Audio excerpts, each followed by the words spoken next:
Official warning against Demon Slayer, Kimetsu no Yaiba, voyeurism sparks global debate, fans cry, unreasonable. As spoiler culture and release delays clash. Introduction. When fandom meets frustration. The anticipation surrounding the latest film installment of Demon Slayer, Kimetsu no Yaiba is immense. With the upcoming Infinity Castle arc promising high-octane action and emotional catharsis, fans across the globe are gearing up for what could be the franchise's most powerful cinematic moment yet. However, as excitement builds, so does controversy, this time, not about the content of the anime, but how and when it is watched. In an unusual move, the official production and distribution committees of Demon Slayer issued a strong warning against voyeuristic viewing practices, namely, the illegal streaming, uploading, or early access viewing of the movie through unauthorized means. While this policy is largely in line with Japan's strict anti-piracy laws, it has sparked a wave of backlash, particularly among international fans. Many argue that such a warning fails to consider the global nature of anime fandom, delayed international releases, and spoiler-heavy social media environments. Is this a case of necessary copyright enforcement, or is it an unreasonable restriction on dedicated global fans simply trying to enjoy a cultural phenomenon in real time? The debate continues to heat up. What is voyeuristic viewing, and why now?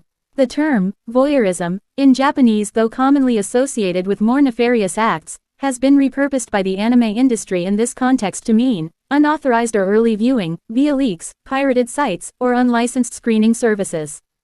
The Demon Slayer Committee's statement warned fans, "We strongly condemn all acts of illicit viewing or sharing of this film.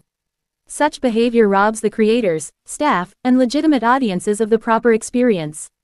This warning comes just weeks ahead of the film's Japan-only release, while international fans are expected to wait anywhere between 1 to 3 months for official distribution in their respective countries. This lag is nothing new. Anime films have long seen staggered global releases. But with Demon Slayer being the behemoth it is, earning over 40 billion yen from Mugen Train alone, fan impatience is reaching a boiling point. Global fans fight back. We're being left behind. Within hours of the announcement, social media platforms like X, formerly Twitter, Reddit, and TikTok were ablaze with critical reactions.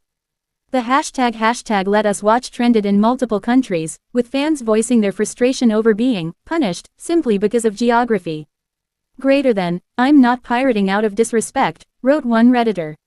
"I just want to avoid getting spoiled every time I open Instagram.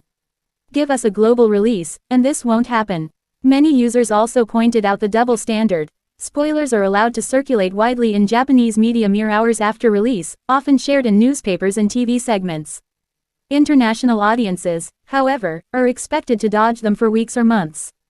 "It's like asking people to dodge bullets in a war zone while blaming them for getting hit," quipped an American fan on TikTok.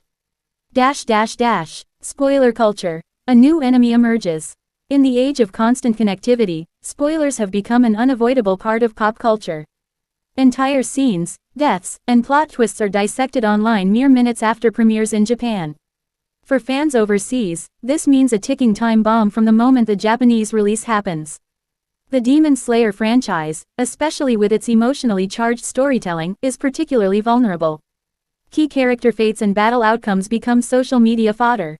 Instantly. For many fans, the choice becomes stark: risk the spoiler or risk watching illegally. "I waited for a legal release once," said a Malaysian fan. "I knew how the film ended before I could even buy a ticket. Never again." The ethics of fandom. Can love justify illegality? At the core of this debate lies a fundamental question: can the love for a franchise justify going around official channels? Some fans argue yes. Piracy is a symptom, not the disease, they say. If you made content globally accessible and timely, piracy would drop. Indeed, streaming platforms like Crunchyroll, which simulcast popular anime within hours of their Japanese airing, have significantly cut piracy rates over the years. Others, however, argue that supporting the creators means waiting patiently for official releases, even if it's difficult. "If we all watched pirated versions, the industry would suffer," said a Japanese voice actor anonymously. "The animators, the studios, the localizers, they all lose when content is stolen." But many fans from regions with delayed or no theatrical access at all, such as parts of Africa, South Asia, or Latin America, feel caught between a rock and a hard place. What support can I give if I can't even legally watch it in my country? Asked a Nigerian anime enthusiast. Production Committee's Dilemma. Global Hype vs.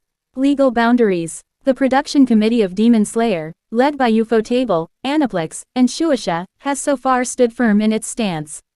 They claim they're working on expediting international rollouts, but argue that subtitling, dubbing, and distribution logistics take time.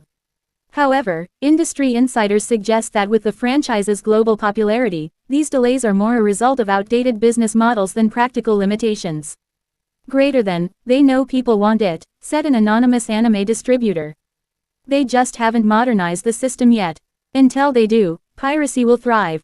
Indeed, many Hollywood films now release simultaneously worldwide. Anime, despite its global fanbase, has lagged behind, often prioritizing the domestic box office before turning to overseas markets.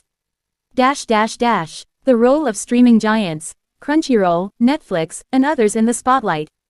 Streaming platforms have revolutionized the way anime is consumed. Crunchyroll, Netflix, and others have provided legal avenues for millions of fans. However, for theatrical releases like Demon Slayer, these services often get the rights months later, further fueling impatience. Calls for streaming giants to negotiate faster rights, even for limited digital rentals, are growing louder. Fans are not just asking for free access, they're willing to pay. The demand is there, the infrastructure simply hasn't caught up. One idea floated in forums is a global digital premiere, where fans across continents can buy a 24-hour access ticket to view a film within days of its Japanese release. While it would require coordination, the model exists in other entertainment sectors. Cultural divide.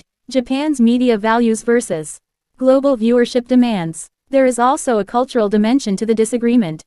Japanese media tends to prioritize exclusivity, in-theater experience, and orderly consumption. The idea of spoiling a narrative is taken more seriously within Japan, where communal viewing and respecting release protocols are more entrenched. International fans, particularly from North America and Europe, operate in a faster-paced, on-demand media ecosystem where binge-watching and immediate access are normalized. This cultural clash becomes especially visible with a high-profile property like Demon Slayer. Conclusion. Bridging the gap for the future of anime. The warning against voyeuristic viewing of Demon Slayer. Infinity Castle arc has sparked more than just outrage, it's ignited a critical conversation about how anime is distributed, consumed, and protected on a global scale. While the production committee's concerns about piracy and creator respect are valid, so too are the frustrations of fans denied timely, legal access. As anime continues its march into the mainstream of global pop culture, the industry will be forced to reconcile these competing forces. Will Demon Slayer become the catalyst for change in anime film distribution? Or will fans continue to find ways around a system that seems to ignore their devotion? One thing is clear, the flames of this debate burn as brightly as any seen in the Demon Slayer universe itself.